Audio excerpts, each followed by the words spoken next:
insights and apologies that we couldn't get a clearer line for you. US President Donald Trump has also said that America's steep tariffs on India over its imports of Russian oil have dealt a big blow to Moscow's economy, which he claimed is not performing well. Let's now listen to what the president had to say. It doesn't help when the president of the United States tells their largest or second largest oil buyer that we're putting a 50% tariff on you if you buy oil from Russia. That was a big blow. And then they say, gee, he wasn't so tough. Nobody else would have done that. And I haven't stopped there. I mean, look. While speaking from the White House, Trump said Russia's economy has been severely disrupted by global pressures and US tariffs on several countries, including India. He noted that Washington's 50% tariff on Indian purchases of Russian oil had been particularly damaging.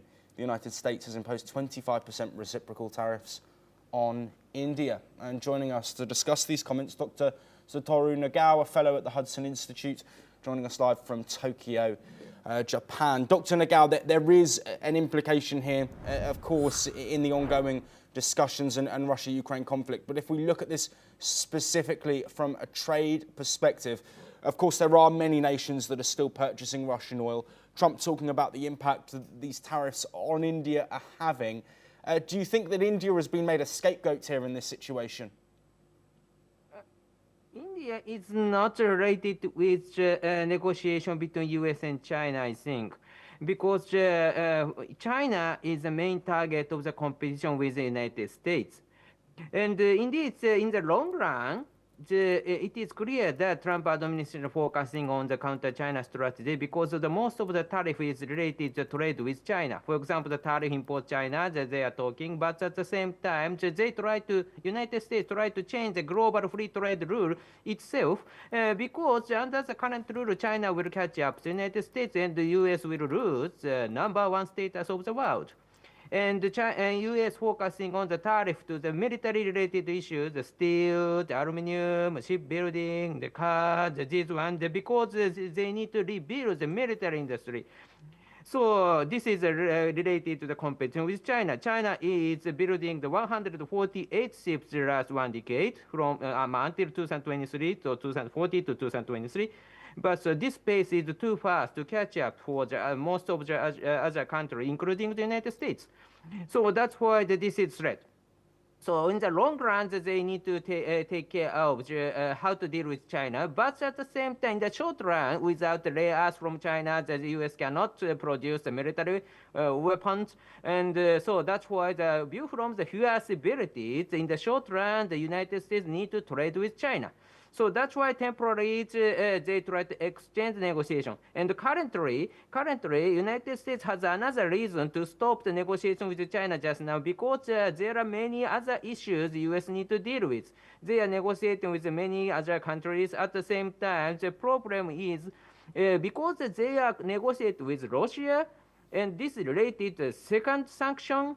So in this case, if the negotiation fail, U.S. need to impose a second sanction against Russia. In this case, the sanction against China is also come because second sanction means that if China import products from Russia... But Dr. Nagao, sorry to interject. I just want to build off that point that you've made there.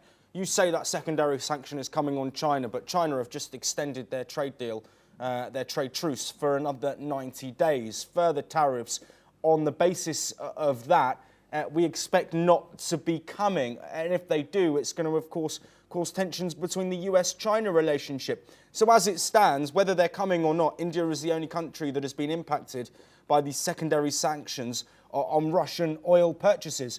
Trump's busy schmoozing Putin in Washington. He will be on the 15th. Yet the Indian economy is suffering. At this point, again, I want to clarify, in your opinion, has India been made a scapegoat in this situation? India is not main target anyway. So China is main target. So secondary sanction, in this case, China will face something tough situation if U.S. impose because negotiation style of the United States is this area agree, this area postpone, but another area is another area. So secondary sanction is another area. So that's why when imposing the secondary sanction, of course, this will be related to China. There's a high possibility that. So that's why India is not only the target.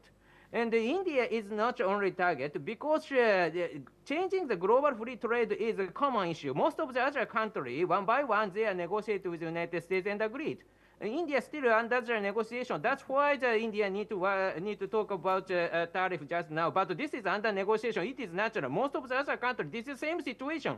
So that's why India is not the main target of the United States. This is just same with us, same with Tokyo, same with the other country. This is the same situation indeed. So that's why no worry about this. China is special. China is special because China will be the main rival against the United States. In the future, the U.S. will face the biggest threat, which is China. So that's why this is completely different. Yes, absolutely. Dr. Nagao, if you please stay with us, we're going to now move